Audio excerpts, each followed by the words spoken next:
ಈಗ ಇನ್ನು ಕೆಲವು ಟರ್ಮ್ಸ್ ಬಗ್ಗೆ ಕಲಿಯೋಣ. ಅದೇನು ಅಂದರೆ profit. The excess revenue of a period over its related expenses during an accounting year is profit. So ನಮಗೆ ಯಾವ ಒಂದು ಎಕ್ಸೆಸ್ ರೆವೆನ್ಯೂ ಅಂತ ಇರುತ್ತಲ್ಲ ಅದನ್ನು ನಾವು ಪ್ರಾಫಿಟ್ ಅಂತ ಕರಿತೀವಿ. ಸೊ ಎಕ್ಸೆಸ್ ರೆವೆನ್ಯೂ ಆ ಒಂದು ಪೀರಿಯಡಲ್ಲಿ, ಇವಾಗ 1 ಇಯರ್ ಅನ್ನೋ ಒಂದು ಅಕೌಂಟಿಂಗ್ ಪೀರಿಯಡ್ ಆದರೆ ಆ ಒಂದು 1 ಇಯರಲ್ಲಿ ನಮ್ಮ ಎಕ್ಸ್ಪೆನ್ಸಸ್ಗಿಂತ ನಮಗೆ ರೆವೆನ್ಯೂ ಜಾಸ್ತಿ ಆದರೆ ಅದನ್ನು ನಾವು ಪ್ರಾಫಿಟ್ ಅಂತ ಕರಿತೀವಿ. Profit increases the investment of the owner. So ನಿಮ್ಗೆಲ್ರಿಗೂ ಗೊತ್ತಿರೋ ಹಾಗೆ ಪ್ರಾಫಿಟ್ ಅನ್ನೋದು ನಮ್ಮ ಓನರ್ ಅಂತ ಇರ್ತಾರಲ್ಲ ಆ ಓನರ್ದು ಇನ್ವೆಸ್ಟ್ಮೆಂಟ್ನ ಇನ್ಕ್ರೀಸ್ ಮಾಡುತ್ತೆ. ನೆಕ್ಸ್ಟ್ ಬಂದು gain. A profit that arises from events or transactions which are incidental to business. So profit or gain, it is almost the same. So ಈ ಪ್ರಾಫಿಟ್ ಅನ್ನೋದು ಯಾವಾಗ ನಮಗೆ ಯಾವುದೋ ಒಂದು ಈವೆಂಟ್ಸ್ ಅಥವಾ transactions which is related to business.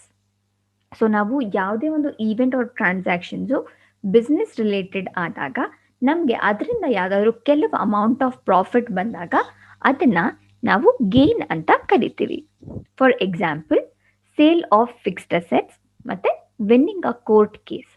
ಇವಾಗ ನಮಗೆ ಏನಾಗುತ್ತೆ, ಬಿಸ್ನೆಸ್ ರಿಲೇಟೆಡ್ ಯಾವುದಾದ್ರೂ ಇನ್ಸಿಡೆಂಟ್ಸು ಅಂದರೆ ಇವಾಗ ಸೇಲ್ ಆಫ್ ಫಿಕ್ಸ್ಡ್ ಅಸೆಟ್ಸ್, ಇವಾಗ ತುಂಬ ದಿವಸದಿಂದ ನಮ್ಮ ಒಂದು ಬಿಸ್ನೆಸ್ಸಲ್ಲಿ ಒಂದು ಕೆಲವು ಫಿಕ್ಸ್ಡ್ ಅಸೆಟ್ಸ್ ಇರುತ್ತೆ. ಸೊ ಆ ಒಂದು ಫಿಕ್ಸ್ಡ್ ಅಸೆಟ್ಸ್ನ ಮಾರಿದಾಗ ನಮಗೆ ಗೇನ್ ಆಗುತ್ತೆ. ಸೊ ಇವಾಗ ಆ ಒಂದು ಫಿಕ್ಸ್ಡ್ ಅಸೆಟ್ಸು ಫಾರ್ ಎಕ್ಸಾಂಪಲ್ ಹೇಳಬೇಕು ಅಂದರೆ ತುಂಬ ಹಳೇದಾಗಿರುತ್ತೆ, ಸುಮ್ಮನೆ ನಾವು ಇಟ್ಕೊಂಡಿರ್ತೀವಿ. ಆದರೆ ಅದನ್ನು ನಾವು ಸೇಲ್ ಮಾಡಿದಾಗ ನಮಗೆ ಕೆಲವು ಅಮೌಂಟ್ ಬರುತ್ತೆ, ಅದನ್ನು ನಾವು ಗೇನ್ ಅಂತ ಕರಿತೀವಿ.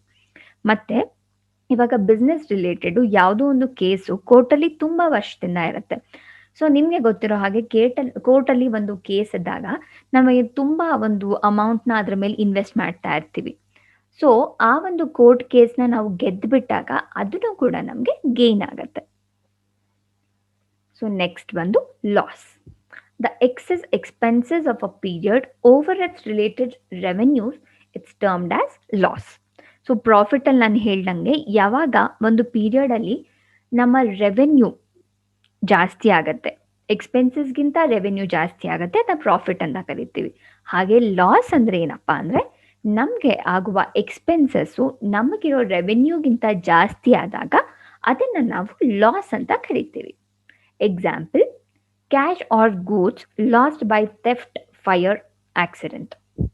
ಸೊ ಏನಾಗುತ್ತೆ, ನಾವು ಬಿಸ್ನೆಸ್ ಎಂಟಿಟಿ ಅನ್ನೋ ಸ್ಟಾರ್ಟ್ ಮಾಡಿದಾಗ ಅದರಲ್ಲಿ ಕ್ಯಾಶ್ ಅನ್ನೋದು ಇದ್ದೇ ಇರುತ್ತೆ. ಆದರೆ ಕೆಲವೊಂದ್ಸಲಿ ಏನಾಗೋಗುತ್ತೆ, ಕಳ್ತನ ಆಗೋಗುತ್ತೆ, ಅಥವಾ ಫೈರ್ ಆಕ್ಸಿಡೆಂಟ್ ಆಗಿ ಇಡೀ ಒಂದು ಯೂನಿಟ್ಟೇ ಪ್ರಾಬ್ಲಮ್ ಆಗೋಗುತ್ತೆ. ಸೊ ಅಂಥ ಒಂದು ಈವೆಂಟ್ಸ್ನೆಲ್ಲ ನಾವು ಲಾಸ್ ಅಂತ ಪರಿಗಣಿಸ್ತೀವಿ. ನೆಕ್ಸ್ಟ್ ಬಂದು discount. Discount is the deduction in the price of the goods sold. Discount ಅಂದರೆ ಏನಪ್ಪ, ಇವಾಗ ನಾವು ಯಾವುದೋ ಒಂದು ಗೂಡ್ಸ್ನ ಸೆಲ್ ಮಾಡ್ತಾ ಇರ್ತೀವಿ. ಸೊ ಗೂಡ್ಸ್ನ ಸೆಲ್ ಮಾಡಿದಾಗ ನಾವು ಅದರಲ್ಲಿರೋ ಒಂದು ಪ್ರೈಸ್ನ ಸ್ವಲ್ಪ ಡಿಡಕ್ಟ್ ಮಾಡ್ತೀವಿ. ಅಂದರೆ ಇವಾಗ 100 ರುಪೀಸ್ ಅಂದರೆ ನಾವು ಅದನ್ನ 80 ರುಪೀಸಿಗೆ ಕೊಟ್ಟಾಗ 20 ರುಪೀಸ್ ಅನ್ನೋದು ನಮಗೆ ಡಿಸ್ಕೌಂಟ್ ಆಗುತ್ತೆ. ಡಿಸ್ಕೌಂಟ್ ಆಫರ್ಡ್ ಇನ್ 2 ways, ಕ್ಯಾಶ್ ಡಿಸ್ಕೌಂಟ್ ಮತ್ತು ಟ್ರೇಡ್ ಡಿಸ್ಕೌಂಟ್. ಸೊ ಈ ಒಂದು ಡಿಸ್ಕೌಂಟಲ್ಲಿ 2 ಡಿಫ್ರೆಂಟ್ ವೇಸ್ ಇದೆ. ಅದೇನಪ್ಪ ಅಂದರೆ ಕ್ಯಾಶ್ ಡಿಸ್ಕೌಂಟ್ ಮತ್ತು ಟ್ರೇಡ್ ಡಿಸ್ಕೌಂಟ್ ಅಂತ. ಕ್ಯಾಶ್ ಡಿಸ್ಕೌಂಟ್ ಅಂದರೆ ನಾನು ಮೊದಲೇ ಹೇಳ್ದಂಗೆ 100 ರುಪೀಸಲ್ಲಿ 20 ರುಪೀಸ್ ನಿಮಗೆ ಹೇಗೆ ಡಿಸ್ಕೌಂಟ್ ಆಗುತ್ತೋ ಅದನ್ನು ಕ್ಯಾಶ್ ಡಿಸ್ಕೌಂಟ್ ಅಂತ ಹೇಳ್ತಾರೆ. ಅಥವಾ ಟ್ರೇಡ್ ಡಿಸ್ಕೌಂಟ್ ಅಂದರೆ ಈಗ ನೀವು ಈ ಒಂದು ಫಾರ್ ಎಕ್ಸಾಂಪಲ್ ಹೇಳಬೇಕು ಅಂದರೆ ಯಾವುದೋ ಒಂದು ಬ್ಯೂಟಿ ಪ್ರಾಡಕ್ಟು ನೀವು ಒಂದು ತೊಗೊಂಡ್ರೆ ಇನ್ನೊಂದು ಫ್ರೀ ಅಂತ ಕೊಡ್ತಾರೆ. ಸೊ ಅದನ್ನು ನಿಮಗೆ ಯಾವಾಗ ಇನ್ನೊಂದು ಫ್ರೀಯಾಗಿ ಕೊಡ್ತಾರಲ್ಲ ಅದನ್ನು ನಿಮಗೆ ಟ್ರೇಡ್ ಡಿಸ್ಕೌಂಟ್ ಅಂತ ಕರೀತಾರೆ.